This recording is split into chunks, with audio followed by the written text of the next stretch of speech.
running it between 3 and 400 mils, predominantly 350 mils, and it stays there. Yeah. Predominantly, our trouble soils are very hard setting, slating clays, very heavy, perfect country to make bricks out of. Yeah. The big advantage that we've got out of it so far is that it actually moves the organic matter from on top of the soil to depth, where the microbes and things can break it down quicker and easier, and we don't have the stubble ladings that are causing us problems. We've had an instance where we had a heavy barley crop in on Bunaroo and a couple of bog holes, and we were only playing with it when it was new. And I went down after we'd done it and tried to find the stubble, and we couldn't actually find any stubble in the headland where we had this problem.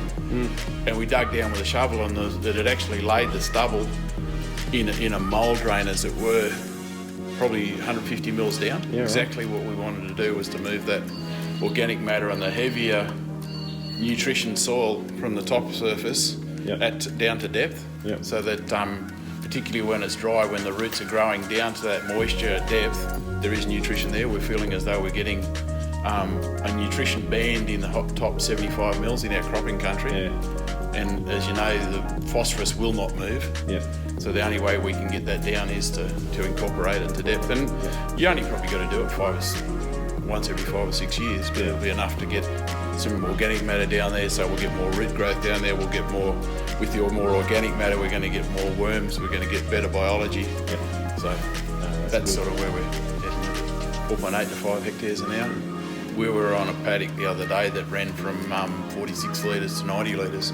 Yeah. So in the heavy, compacted, sodic end, waterlogged end, it was using everything we had. And then by the time we got to the other end, and we're running at 1500 revs and 10th gear and just rolling along. So it's set and forget. For us, really. once we get it set up at the depth we want, and so we just drag it at that depth with the disc. The biggest thing will be whether we're getting any movement in the discs. If it's a bit tight or a bit dry and the discs start to chatter a bit, we'll actually put some shims in and take some weight off the discs. Because they're the seems to be the things that pull us up, is how much weight we put in the discs, and we really make it plough.